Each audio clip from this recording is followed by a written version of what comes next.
Okay, so I just spent another 35 minutes explaining something to a camera that was off. Well, hopefully, I'm going to learn my lesson and we'll be able to move forward. All right, so what we were talking about was the concept of the eternal, that an idea could be eternal, an idea was eternal, and therefore part of the voice of the part of the nature of eternal, an eternal idea or an eternal thought. So, uh,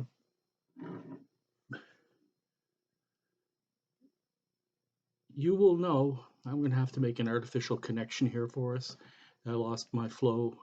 So you'll know the first line of Genesis. In the beginning was the Word, and the Word was with God. But the way that that is also written is in the beginning was the Logos. You may see now that there's some connection with my use of logoi earlier as we were talking. What the Logos is it's the divine. It translates as the divine breath. Uh, but it as a divine breath was the breath of God, and the breath of God had a special ability. What it could do was it could make things. So dogs, cats, beaches, oceans, planets. It's all made by God that week when He says or she says, "Let there be light," and then there was light. Let there be this and that.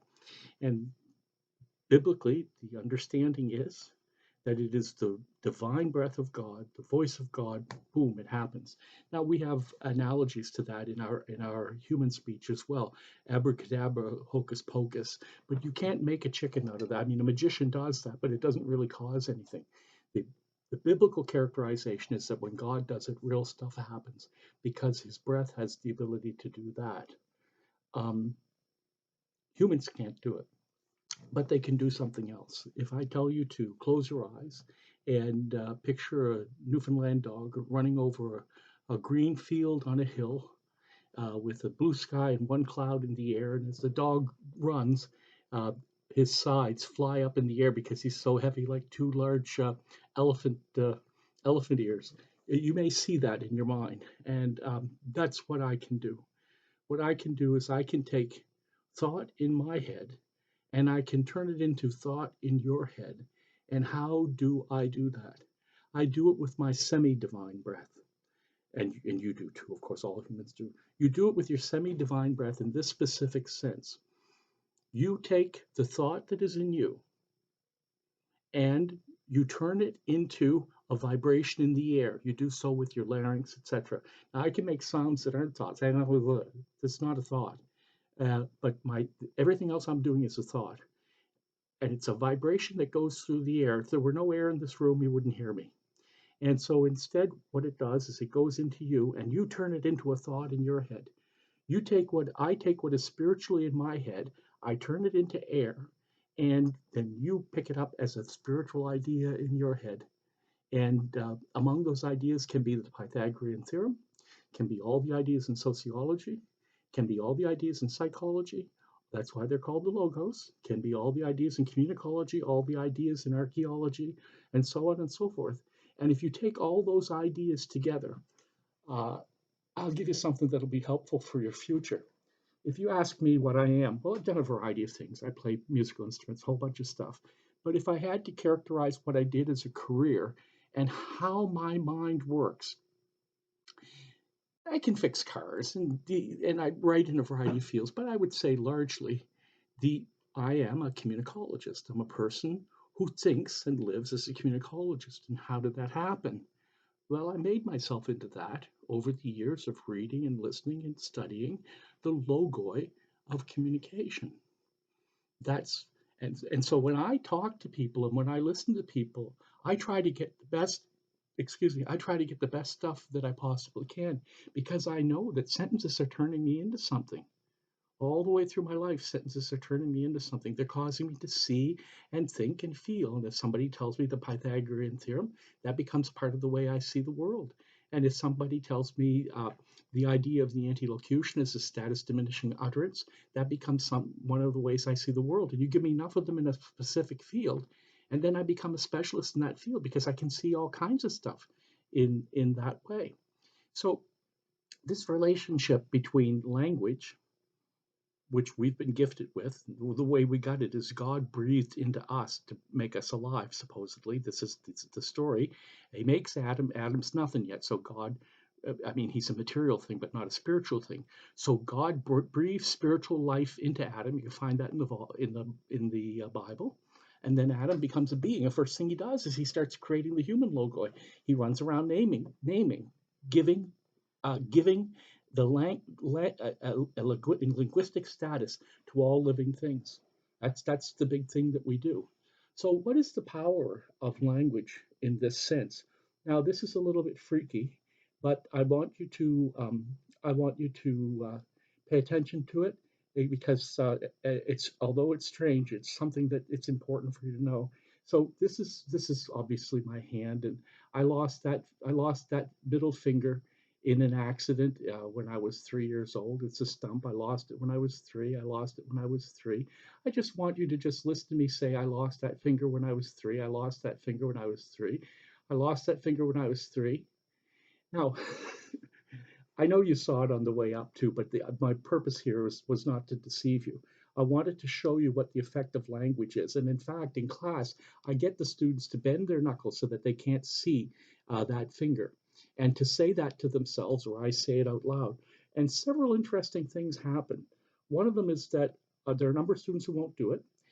Then there's a number of students who will start doing it and stop and get awkward. And then the people who do it, they jump back at a certain moment in revulsion, and it's because they see the world a new way. They see themselves just suddenly as a being without that finger, and it freaks them out. And it's the perception of reality is threatened.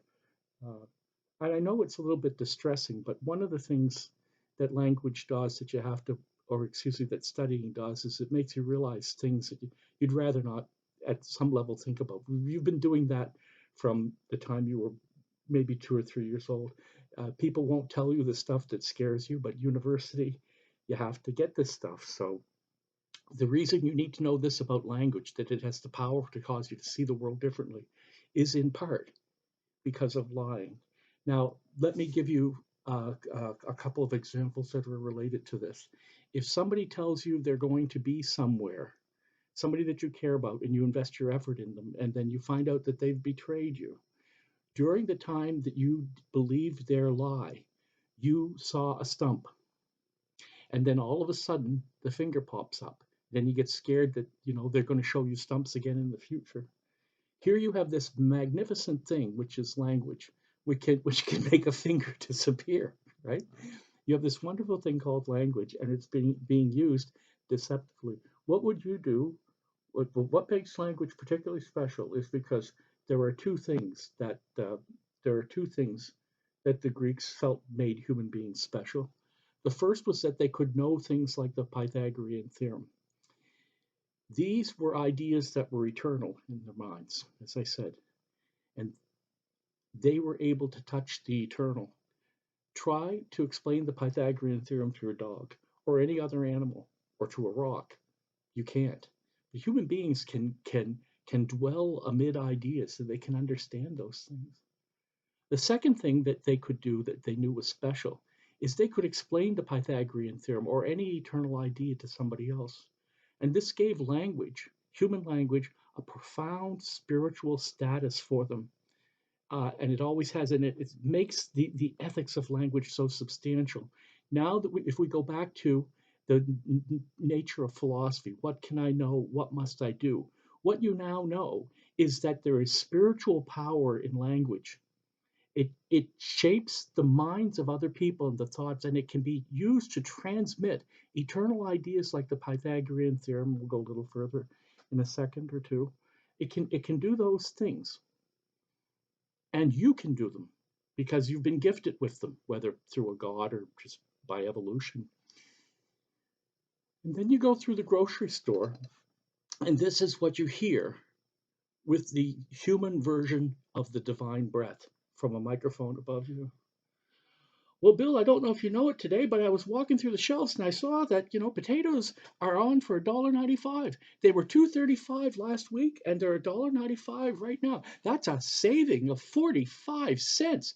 Oh no, Tom, I can't believe that. 45 cents? They've actually lowered the price of potatoes at 45 cents? Yes, they have, Bill. At the Real Atlantic, whatever, the IGA, potatoes are now $1.95. And I think what's sad is when you watch 50 or 60 people running towards the potatoes. But but the point is that why is that an ethical issue? Well, remember the two characteristics of philosophy. What can I know? What must I do? For the Greeks, what you can know is about yourself is that you carry eternal thought. And since other beings don't carry eternal thought, in order for you to access eternal thought, part of you must be part of eternal thought. This is why they believed they were immortal. Well, not immortal, I shouldn't say, but this is why they believed there was immortal spirit, because they were able to contact it. They were in touch with the eternal. They were in touch with the Pythagorean theorem. So other beings which do not have this could not be in touch that way. And that what this convinced them of was that they had they had some spiritual responsibility. So then they would. What you must ask yourself is that if you have these two things, the capacity for eternal ideas and the capacity to share and put eternal ideas in other people. Do you want a job telling people that potatoes are 40 cents off? Do you want that to be what you do with your speech? Do you want to write horror novels? Do you want to swear and all of these horrible things that people say in songs? Do you want to tell lies to people? Do you want to use this gift, which can cause such profound effects in the spiritual life of other people? Do you want to use it to to do what is the opposite of what it would be to have a spiritual life that is not haunted by these things? Because you can, as I say, if there are things I can say that and you can say that will make it impossible to go to sleep at night. That's how powerful this is. Do you want to do that? And that's the relationship between what can I know and what must I do. So the epistemological question is, what can I know? The Greeks said you can know two things. You can know that there's something that is divine and eternal in you, that is able to absorb divine and eternal ideas, and you can share these ideas by blowing out your mouth a special way through your divine breath, which is speech. Now, among those things that were thought to be eternal, I've mentioned the Pythagorean theorem more times than I can count already. Among those things that were thought to be eternal were the principles for living a successful human life. Now, it's complicated, so let's just say that these ideas were thought to be ideas that would apply always through time, like arithmetic does, and other stuff. And these ideas were called the four cardinal virtues, uh, which are prudence, justice, temperance, and courage. That these four would always be relevant to the ability to live a virtuous, strong life. Um,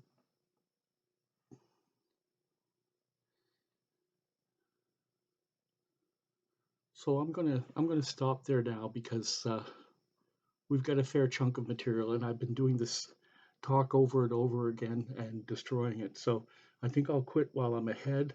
We'll pick up again on Tuesday. Um, yeah, that seems to be a good point to close. So what I would like you to do is there'll be a post on impression up. I'd like you to read that. And I'd like you to read the first 3 pages, to study the first 3 pages of Born to Care. I'm going to try to get into the content of that as quickly as possible. Usually I give about 5 or 6 lectures, but uh, I think I'm going to try to get into that as quickly as possible so we'll have time for the virtues themselves. Okay, so I don't know what it'd be like to hear this. I have much more presentational performance. I've never done this before. I'll be cutting this out. Okay. Now, among those things that were thought to be eternal, I've mentioned the Pythagorean theorem more times than I can count already. Among those things that were thought to be eternal were the principles for living a successful human life. Now, it's complicated, so let's just say that these ideas were thought to be ideas that would apply always through time, like arithmetic does, and other stuff. And these ideas were called the four cardinal virtues, uh, which are prudence, justice, temperance, and courage. That these four would always be relevant to the ability to live a virtuous, strong life. Um,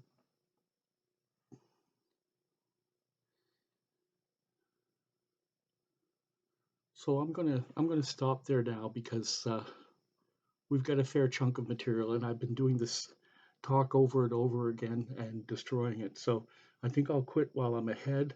We'll pick up again on Tuesday. Um, yeah, that seems to be a good point to close.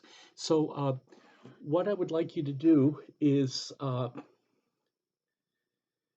there'll be a post on impression up. I'd like you to read that. And I'd like you to read the first 3 pages, to study the first 3 pages of Born to Care.